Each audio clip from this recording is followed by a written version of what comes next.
Poder em Pauta, com Amanda Valeri. Olá, seja bem-vindo, seja bem-vinda à temporada 2025 do Poder em Pauta. Eu, Amanda Valeri, agora vou comandar semanalmente o debate sobre assuntos do mundo da política, da economia e também da geopolítica mundial. E nessa terceira temporada de 2025 a gente tem uma novidade. Agora também somos videocast diretamente aqui dos estúdios da Rádio Cultura. E nesse primeiro episódio de 2025, obviamente, a gente vai falar de política. E eu recebo aqui a Lígia Pinto, que ela é diretora de Relações Governamentais do Grupo Mulheres do Brasil, e vamos falar sobre a baixa representatividade das mulheres nas eleições municipais de 2024. Lígia, seja bem-vinda. Obrigada à Rádio Cultura pelo convite. Estou muito feliz de estar aqui, principalmente representando o Grupo Mulheres do Brasil. Lígia, entre 2020 e 2024, nessas eleições municipais, a gente teve um tímido aumento, né, da presença das mulheres nas prefeituras das cidades brasileiras. O percentual passou de 12% para 13%. É motivo para comemorar? Olha, em termos estatísticos, não. Né? Porque 1% para cima, 1% para baixo, por vezes até... É que nesse caso não cabe margem de erro, mas por vezes até margem de erro. Então, estatístico não comemora 1% para cima ou para baixo. Mas toda evolução eu acho que deve ser comemorada nessa pauta, né? Que é uma pauta de representação das mulheres, é uma pauta da sociedade, né? É das mulheres, porque são 50% da população, mas nós acreditamos, né, o movimento de mulheres, pela participação das mulheres na política, acredita que é uma pauta da sociedade, em favor da sociedade, né? Então, nas prefeituras aumentou apenas 1%, mas em outros espaços aumentou um pouquinho mais. Ainda assim, há um caminho árduo aí a ser percorrido, né? Nós somos 50% da população brasileira, 50% também das eleitoras. A lei de cotas que garante e exige o 30% da presença feminina, você acredita que ela é efetiva, ela precisa ser melhorada, esse percentual deveria ser aumentado para garantir que a mulher esteja presente nesses espaços públicos? Olha, uma das saídas para aumento mais rápido e efetivo da participação das mulheres nesses espaços eletivos, né? Então, nesse caso de prefeitas, que a gente está mencionando, mas eventualmente na Câmara dos Deputados e no Senado, uma das saídas seria uma reserva de assentos, né? Então, reserva-se, vamos supor, 30% para que mulheres ocupem aquele espaço, né? E aí pega-se as mais votadas e coloca-se ali. Muitos países já fizeram isso, México, Argentina, inclusive com percentuais de 50%, né? Não foi uma solução que foi muito bem recebida pelo legislativo brasileiro, uma coisa que já é debatido há bastante tempo. Nós tivemos um último debate, faz uns 3 anos, houve até uma proposta de ser levada à votação um projeto de lei que garantiria 8% de reserva às mulheres. E aí, enfim, até era menos do que as mulheres já tinham. E aí foi dito, olha, veja bem, não, em termos de vereança, tem muitas cidades, em especial nas mais de 5 mil municipalidades brasileiras, que não há sequer uma vereadora.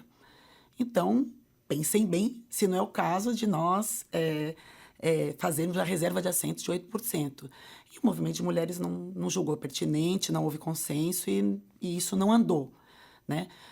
Ocorre que, quando nós vamos avaliar outras soluções, né, como essa da cota de mulheres candidatas, né, é importante e nós descobrimos que era muito importante que mais do que reserva de candidaturas de mulheres, fosse feito também reserva de financiamento de campanha para essas mulheres, né? Porque isso é um grande obstáculo, né? O acesso ao financiamento de campanha, né? O acesso ao dinheiro. É uma correlação direta entre números, percentual de eleitos e o percentual que esses eleitos foram financiados. São duas curvas que seguem uma do lado da outra de forma idêntica. São mais eleitos os mais financiados. Isso é fato, o número diz. E as mulheres são subfinanciadas. De tal forma que, há pouco tempo atrás, a legislação previa, obrigatoriamente, que fosse 5% do financiamento destinado à candidatura de mulheres. Isso era desrespeitado. Num certo momento, até por ordem judicial, ainda não por alteração legislativa, mudou-se de 5% para 30% de financiamento reservado às candidaturas de mulheres, que seria o usual, né? Então, se há 30% de mulheres candidatas, então que 30% vá também do financiamento geral do partido, que vá para essas candidaturas de mulheres. E isso é desvirtuado o tempo inteiro. Tá? Então, obviamente, não é o único motivo pelo qual as mulheres não são eleitas, e nós não temos um grande aumento da participação de mulheres na política formal aí nos últimos 10 anos, mas um deles é sim. Né? Não há financiamento suficiente, esse financiamento, por vezes, ele é desvirtuado. Então, por exemplo, vou dar um exemplo do que eu chamo de desvirtuado. Nós checamos, né, o Grupo Mulheres do Brasil, e havia uma certa alocação de recursos para algumas das candidaturas para o executivo. Eu prefiro nem mencionar agora assim nominalmente, mas isso pode ser olhado na internet e tal, né? E algumas candidaturas de homens tinham recursos de candidaturas de mulheres. E aí Ela nós fomos sendo usada questionar. como laranjas, né? A famosa É uma candidatura espécie, laranja. não é bem, eram as vices. Ah, Então, alguns dos homens se candidataram, colocaram mulheres como suas vices. As vices, em alguns cargos, eles são muito figurativos, né? No caso, por exemplo, da presidência da República, não é. Né? O Sim. vice é um homem muito forte e tal. Mas nem sempre é assim. Né? A vice-prefeita, eventualmente, não tem nem muito espaço de fala ali. É uma força para a candidatura da pessoa. Mas você alocar dinheiro do financiamento das candidaturas de mulheres para candidaturas masculinas, dizendo que é porque eles tinham vices mulheres, para nós foi como um desvirtuamento. Né? Você acredita que para mudar é uma engrenagem complexa, parte muito da educação? Parte. Que aí, né, a gente, entre aspas, educa ou forma. Eu digo a gente porque eu fui acadêmica, professora por 2 décadas, e aí acabo... Mas a formação tem a ver com mexer até nas crenças, né, das pessoas. Né? A pessoa que recebe uma formação, ela começa a analisar o mundo de forma diferente do que quando ela não tinha. Né? Então, final das contas, as mulheres estão ali, 30% delas candidatas. Né? Então, vamos supor, deputadas. São 17,7% de mulheres.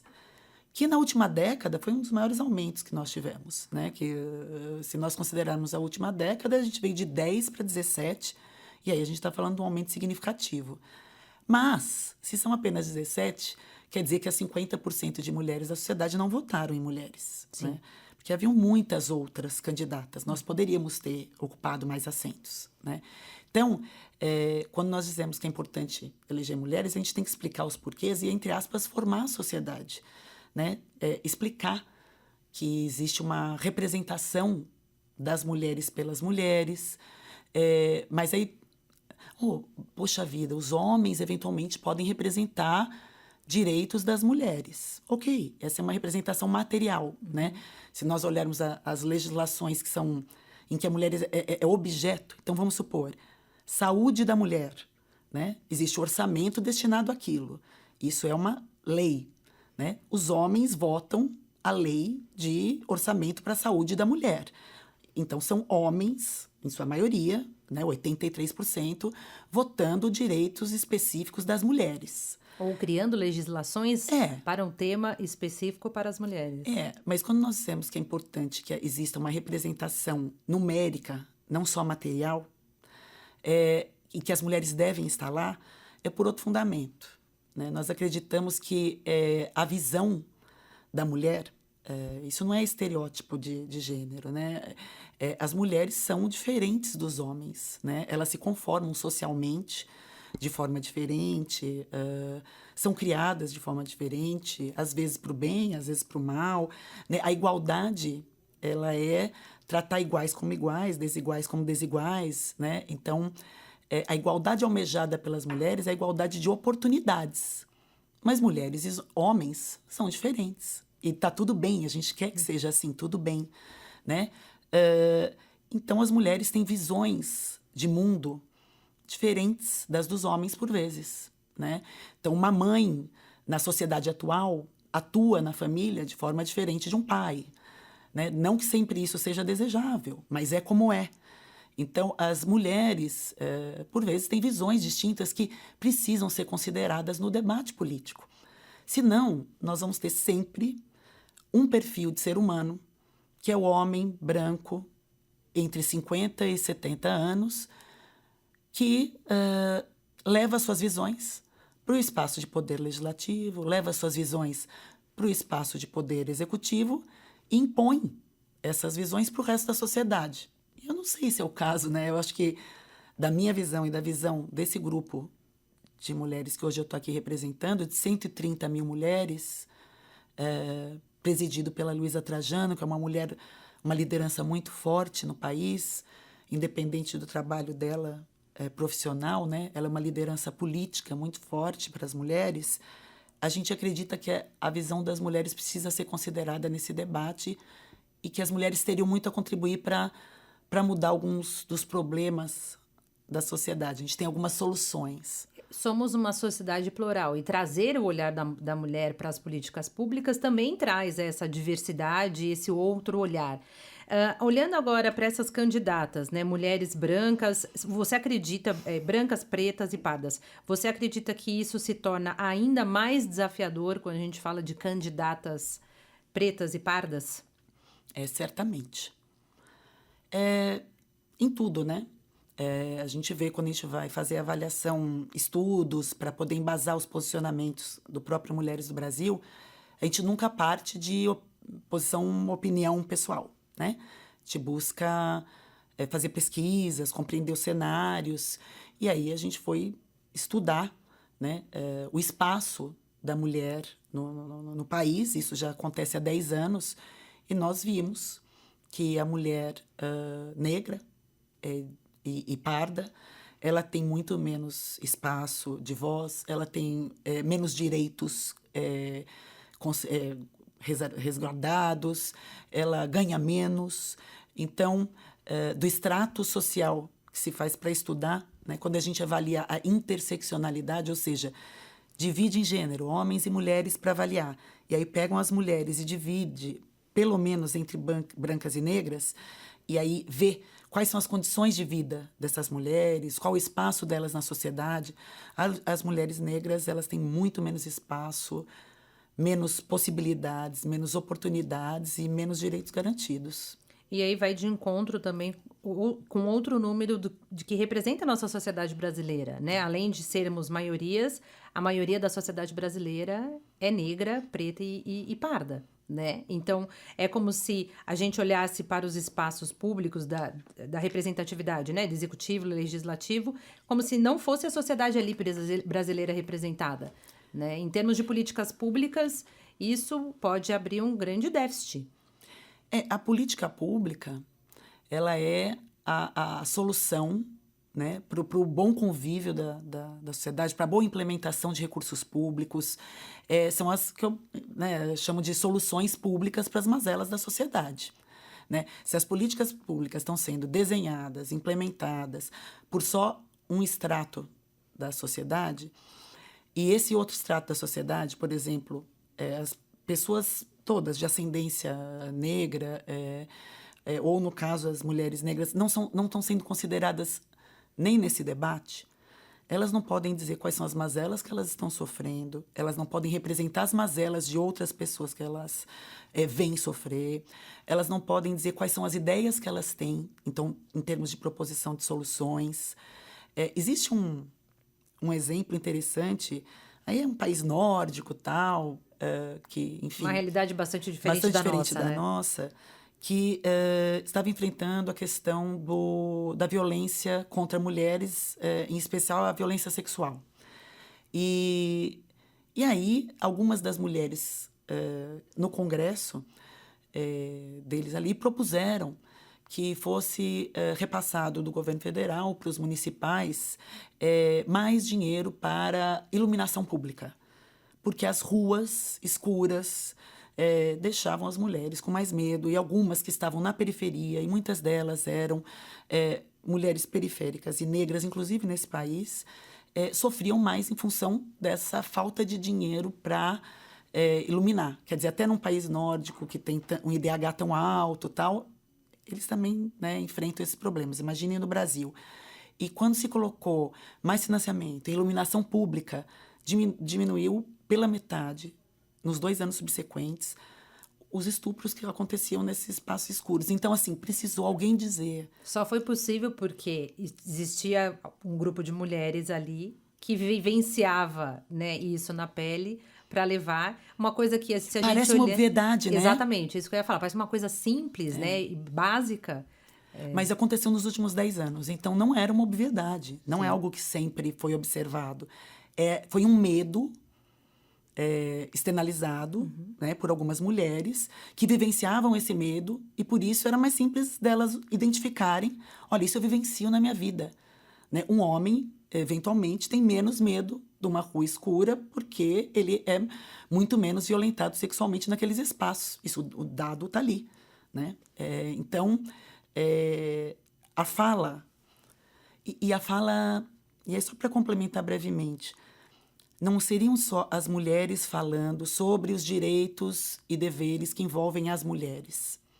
Né? Mulheres do Brasil, por exemplo, deixa muito claro isso, que nós gostaríamos de uma participação maior da mulher na política formal. E na política informal, que é essa política do dia a dia, que a gente participa, né, da vida, porque nós acreditamos nas soluções das mulheres para as diversas questões do país. Então, a mulher quer opinar sobre saúde, sobre educação, sobre recursos públicos, orçamento, destinação. O Grupo Mulheres do Brasil liderou um grupo que se formou depois, chama Unidos pela Vacina, que fez um trabalho lindo em 5.000 municípios quando da vacinação. Né? Então, as mulheres estavam ali propondo para homens e mulheres que se unissem, isso foi tudo com recursos privados, para adquirir para as municipalidades o que lhes faltavam que não fosse a vacina. Então, algumas municipalidades, quase todos, salvo um município, respondeu, né, para essa pesquisa de o que lhe falta naquele momento de vacinação. E aí nós fizemos uma avaliação, recolhemos recursos privados de diversas empresas que foram passados da empresa diretamente para os postos que tinham aquela necessidade, com compliance perfeito, num tempo recorde. Quem faltava uma caixa térmica de vacina. Tinha gente que faltava um teto para cobrir as filas de sol, algumas que faltavam luvas, enfim. Isso tudo foi adquirido e repassado porque o movimento de mulheres puxou homens e mulheres para pensarem juntos uma solução para um problema que era auxílio ao governo federal na vacinação. A mulher, obviamente, estava preocupada com as mulheres serem vacinadas, mas não era a nossa preocupação principal, pelo contrário. Só o foco mulher. Eu queria retomar um assunto que você mencionou sobre violência de gênero, né? Para a gente conseguir mais espaço, nós mulheres, né, na política, passa também para nesse combate contra a violência de gênero. E quando é importante, acho que a gente pontuar, né? A violência não necessariamente precisa ter uma agressão física, né? O conceito de violência é bastante amplo, né?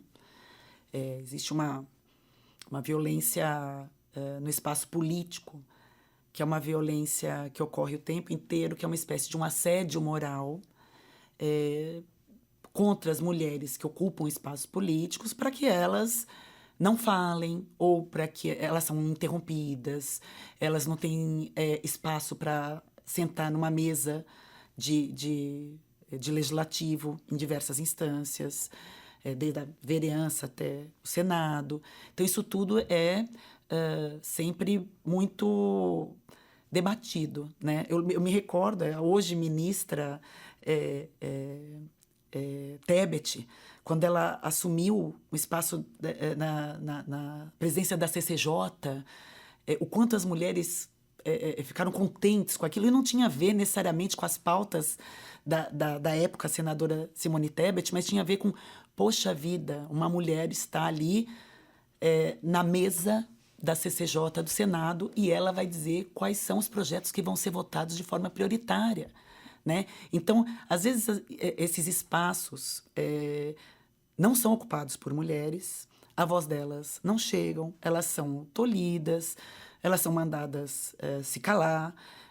Isso é tido por usual porque é tido por quase normal porque é como funciona, né? Eu acho que aí a gente volta de novo no debate da educação, né? De mudar essa estrutura que é arraigada da sociedade brasileira. Então, tem que começar assim nas escolas, desde ensinos básicos, para que a gente tenha efetivamente essa mudança num contexto da sociedade em si, né? E que lá na ponta a gente seja representada. Agora, olhando desse pequeno avanço que a gente teve de 2020 para 2024, para que a gente tenha um quadro ainda melhor, a gente tem agora as próximas eleições, são eleições gerais, né? O que precisa ser feito? Algum aperfeiçoamento na legislação? Mais campanhas? Então, quanto à educação da sociedade, para que as pessoas saibam o porquê é importante que as mulheres estejam lá, né? Que não que é importante que exista a diversidade de pessoas no ambiente de representação, e quanto mais diverso for, mais os temas são debatidos e as decisões são mais bem tomadas, né? Isso é ciência, tem muitos papers sobre isso, teoria da decisão. Uma decisão é melhor quando ela não é normalmente imposta só por um. Quando diversas pessoas debatem e pensam o que aquilo vai ser, né? Se aquilo está bom, se aquilo está ruim. Então, é importante que haja mulheres, que haja pessoas negras, que hajam, né, negros e pardos, que hajam orientações homoafetivas e outros tipos de família, de conformações, de estratos, que a sociedade esteja o mais bem representada possível em termos numéricos, né, para isso. Então, é importante que as pessoas entendam, em termos de educação, que isso é importante para a sociedade, né? E que passem a votar levando em consideração isso, né? E aí você está falando, então, de algo que pode ser uma incidência no eleitor em favor de mulheres e outras camadas, estratos da sociedade que gostariam de se ver representados. Agora, existe também uma questão de legislação, né, que, entre aspas, obriga os partidos para que eles sejam democráticos internamente, né? Então, para que os partidos tenham lideranças mulheres, que essas mulheres, então, possam ter muita voz, que o financiamento de campanha seja, de fato, alocado para mulheres, né? Então, que as candidaturas sejam realmente cuidadas, né? Que esse dinheiro chegue onde deve chegar, né? Então, existe um monitoramento da sociedade. Hoje em dia, nós já fizemos, e todas as eleições, Mulheres do Brasil faz um site que chama Apartidárias, mas é com 2 P's. É uma brincadeira entre o app, né? Porque é tudo digital, e o apartidarismo, que não é bem um apartidarismo, é mais um suprapartidarismo desse movimento de mulheres, né? Nós não somos contra nem os homens e nem nenhum dos partidos, né? Não somos de direita ou de esquerda, né? Nós nos apresentamos como suprapartidárias, não somos contra os homens, mas em favor das mulheres, e propomos uma vigilância da sociedade nas campanhas, mas principalmente quanto ao aumento do espaço da mulher no espaço político, né? Então, nós trazemos do TSE os dados que são prestados sobre a alocação dos recursos, à medida que eles vão sendo liberados, e aí tem um bot que vai falar, não chegou ainda. Né? Essas mulheres não receberam. Por vezes, alguns dos dados eles são prestados ao TSE só após a campanha. Então, não é tudo que a gente consegue pegar.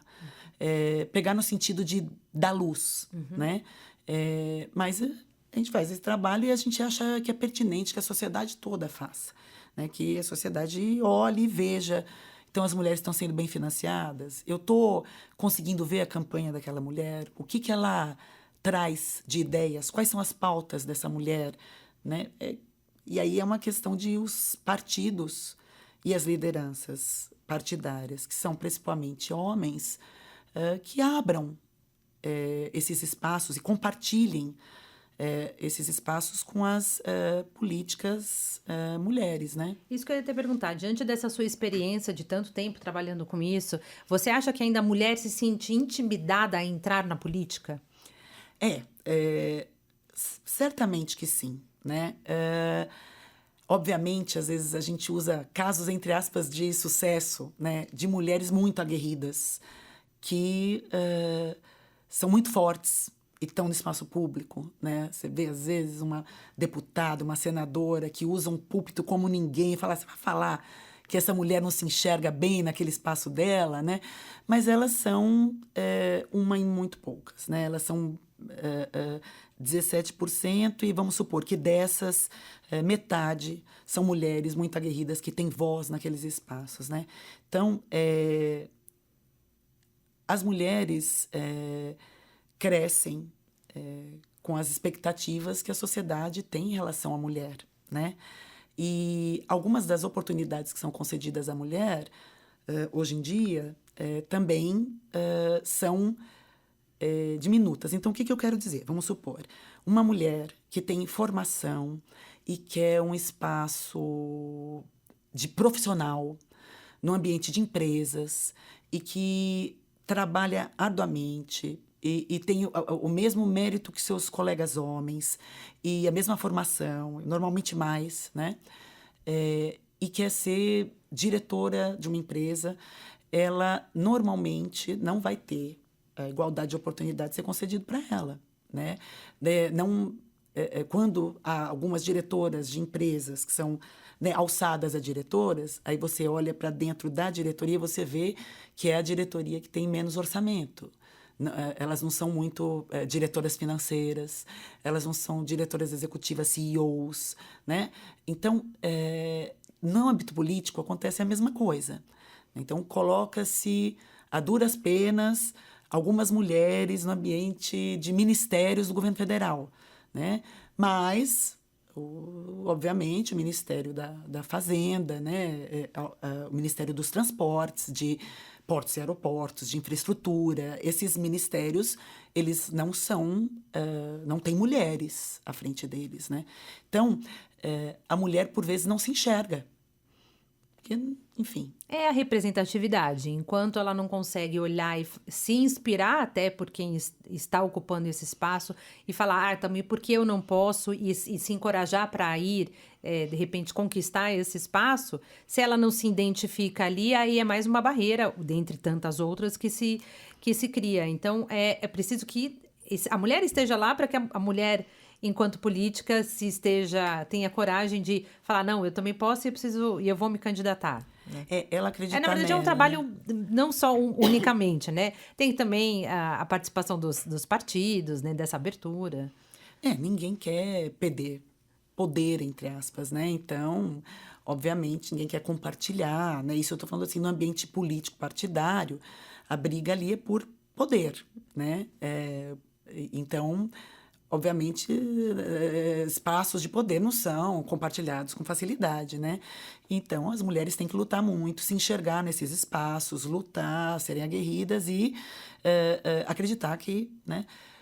Até porque é interessante só também mencionar que agora que eu mencionei um outro espaço, que é o espaço privado, me veio à mente que o pressuposto, né, da luta da mulher por mais espaço na política e no ambiente privado é, inclusive, a meritocracia. né? Porque a gente, por vezes, ouve, essas mulheres estão falando de espaço de mulheres, isso é uma pauta apenas de esquerda, e é uma pauta de direitos especiais das mulheres, são pessoas que não fazem jus ao espaço e gostariam de estar lá de qualquer forma. E não é o caso, né? A gente vê em diversos espaços de poder, nos privados, nos públicos, que há mulheres com muito mérito, muita formação, muitas ideias, que não têm a possibilidade de serem alçadas ou cogitadas para esses espaços de poder. Não é facultado a elas. E se, eventualmente, alguém pensa que é uma questão meritocrática, então essa pessoa crê que na sociedade apenas os homens brancos de 50, 70 anos têm mérito na sociedade. E as mulheres não têm, as pessoas negras não têm, as pessoas que não têm uma família constituída de forma o tradicional hétero. Então, é apenas essas pessoas que têm mérito, e todas as outras não têm mérito. Então, elas não devem estar lá. Eu acho que é muito difícil hoje em dia, quando você olha para as cadeiras universitárias, para as formações de médicos, advogados. As engenharias têm sido ocupadas de forma mais crescente por mulheres, mas, obviamente, é bem menos. Mas você olha para as cadeiras universitárias, as mulheres estão lá, né? Nos espaços de pós-graduação também, na deliberação da sociedade, nas empresas, que elas ficam até média gerência. Então, eu sei que são pessoas que têm muito mérito e que seria bom para a sociedade que elas pudessem participar dos espaços de poder mais altos. Lígia, muito obrigada pela participação aqui no primeiro episódio do Poder em Pauta de 2025. Ficaremos vigilantes nesse assunto durante esse ano e também nas próximas eleições, e até uma próxima. Eu agradeço em meu nome, em nome das mulheres que eu vim hoje representar.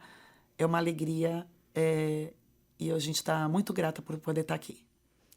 E a gente termina esse primeiro episódio de 2025 do Poder em Pauta, que agora é videocast aqui. Se você gostou desse bate-papo, compartilha com amigos, amigas, familiares e colegas de trabalho. E, claro, não deixa de deixar o seu comentário aqui embaixo. Eu te espero na próxima semana. Até lá!